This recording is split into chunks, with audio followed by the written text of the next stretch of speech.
Hello everyone, welcome back to Crafting with Jeanine. Today I'm going to show you how to make this super cute, super easy Kanzashi Folded Ribbon Bow. At least that's what I'm going to call it. As we know, I have a hard time naming. But anyway, we're going to jump in and get right to it. So what we're going to need for this bow is you're going to need 1.5 inch ribbon. I prefer grosgrain ribbon, but I would say grosgrain for this one because satin does end up a little bit different when you make the bottom bow. So anyway, so we're going to need 2 pieces cut to 8 inches long. And you're going to need 6 pieces cut to 4 inches long. So we're going to go ahead and start with these top pieces. So you're going to take them and you're going to fold them like our Kanzashi petals. We're going to fold like this. And then we're going to fold over so that they're even. And then I'm just going to hold the one with my fingers. Then I'm going to fold and fold. Making sure we're even. And we're going to slip this one inside that one. Just like that. Roughly about the middle. Then we're going to take our needle with upholstery thread. And we're just going to stitch up the two together.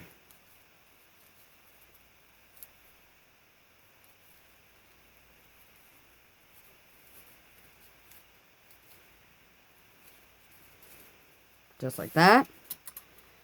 And then we're going to make sure everything's pulled nice and tight.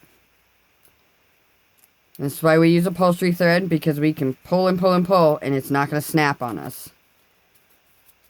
So we're going to, just like that, we're going to get them all stacked up, lined up together, and we're going to pop our needle all the way back through all the layers.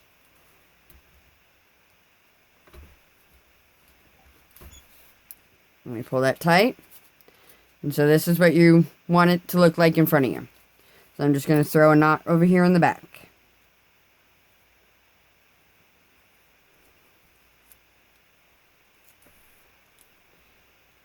Just like that.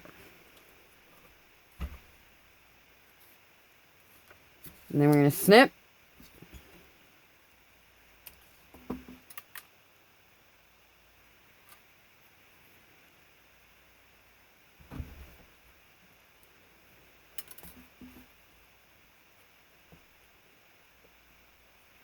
And I like to snip this little extra from my knot off. It's just something I like to do. So then we're going to take one. We're going to do the same fold.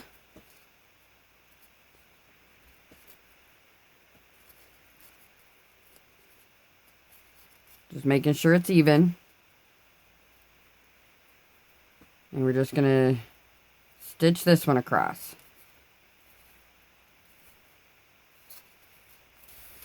So we have this, and we're going to pull it tight. And you have one petal. Now we're going to put our needle back through.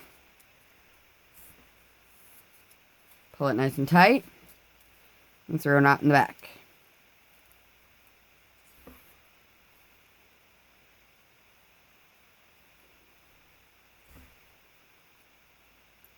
And I'm going to take this opportunity to say, if you guys have not subscribed already, please do so. And don't forget to hit that little bell icon. It will notify you every time I upload a new video. So, now that we have this piece, we're going to take this and we're going to put some glue right here. And this is going to go in this little spot right here. So, we're just going to put it in and get it all nestled in there. And hold it there for a second, because then we want it to peek out from the back like that. So we have this look. Kind of almost like a rosebud look. There we go. Now we're going to do the other side. Just exactly the same way we did the one side.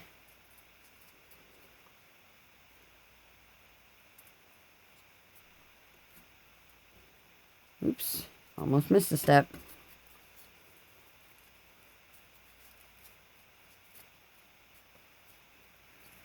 Right in the middle.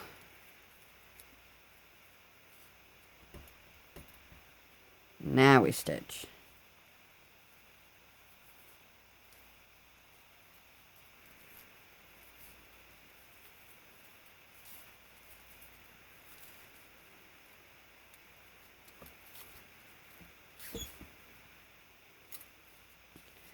Need to cut this way extra off there.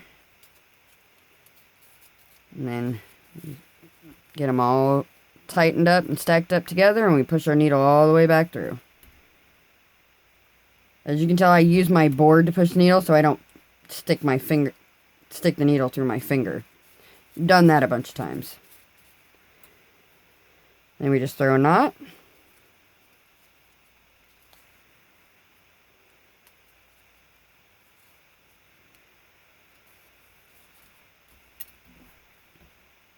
And we snip.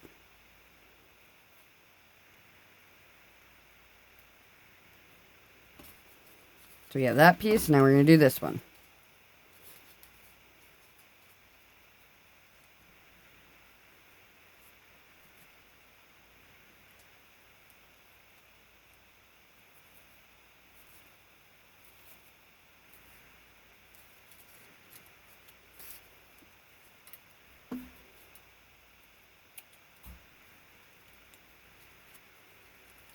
Hold it. Push our needle back through. And then we tie it off in the back.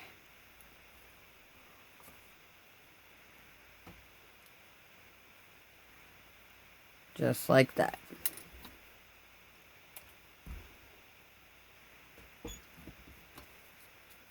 So now we're going to do the same thing. A little bit of glue on this one. And then we just nestle it right here in the middle. Hold it down. Let that glue do its thing. And then this step, if you've been watching my channel for a while, you know what I do. If you're new, I take the edge of my wood burner and I flatten these sides off. This is not an important step. It is just something that I like to do. Gives me a flat edge when I go to glue them together. So I just take it and I just flatten it off. For me, I like it. It gives me a flat edge and it makes it so that when I stick the two sides together, they meet up perfectly like that. So now what I do is take some glue and then I meet the two ends together. And then I'm just going to hold them there for just a few. I've had it where I haven't held them together tight enough, and I know you guys have heard me say this a bunch of times, and they've come apart. So I just sit here and hold it till I think that the glue is just about set. And then I set that off to the side and let that set up while I do the next part. So now we've got our 8-inch pieces. So what I'm going to do is I'm going to fold them in half. And I've got my little iron here. Some of you have seen it in my other videos. Some of my other videos, I like to use it for creases and stuff. It works really well for that. If you do not have one of these irons and you don't have a desire to get one, but I will leave a link for it for Amazon in the description below. You can just take a lighter and then heat it up some and then pinch. I just like the iron because I get it done just so much better. So, I'm going to thread my needle. And some of you say you're having a hard time with knotting your needles. And I gotta say, if you watch me, this is just kind of like a second nature thing for me. I don't really know how I figured out how I learned how to do it. I just kind of do. But what I do is I take the end of the thread and I pinch it between my thumb and my pointer finger. Then I take it around and I wrap it around my pointer finger. And then I hold it there. Then I take my needle and I put it right through here. And that gives me my knot. And then I just pull it down as far to the end until it's tight. I usually have a little excess here, but not a whole lot to where it makes a huge difference. And then I just snip it off. So that's how I do my knots. So for this, we're going to do it kind of like we do any one of our double pinch bows. So I'm just going to fold over till it just slightly overlaps the middle. And then I'm just going to go right up the middle with my stitches. Then I'm going to pull that one through. And then we'll do the same thing with the second one.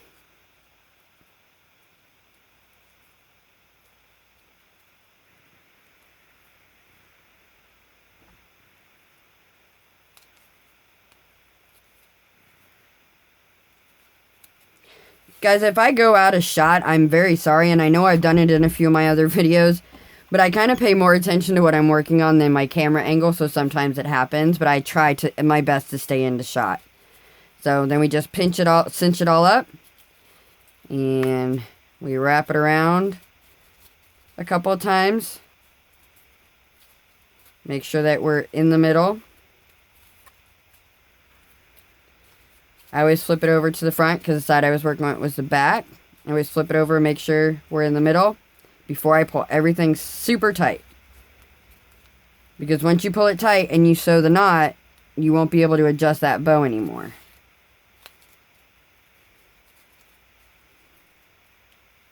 So just like that.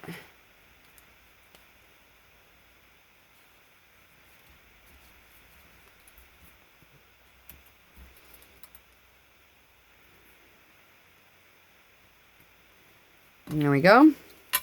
And we have our base bow. So now we just take this. We're going to put some glue right here. Just like that. And we're going to take this. And we're going to hold it right there in the middle for just a minute. Just to get those two ends to bond.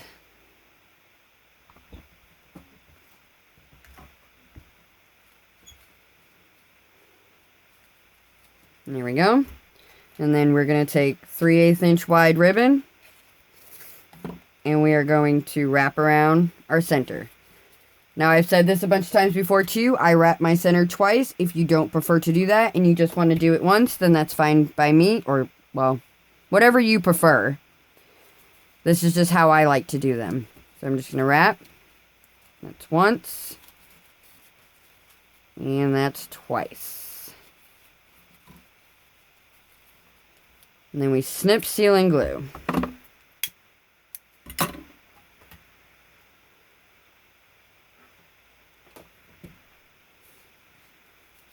Just there.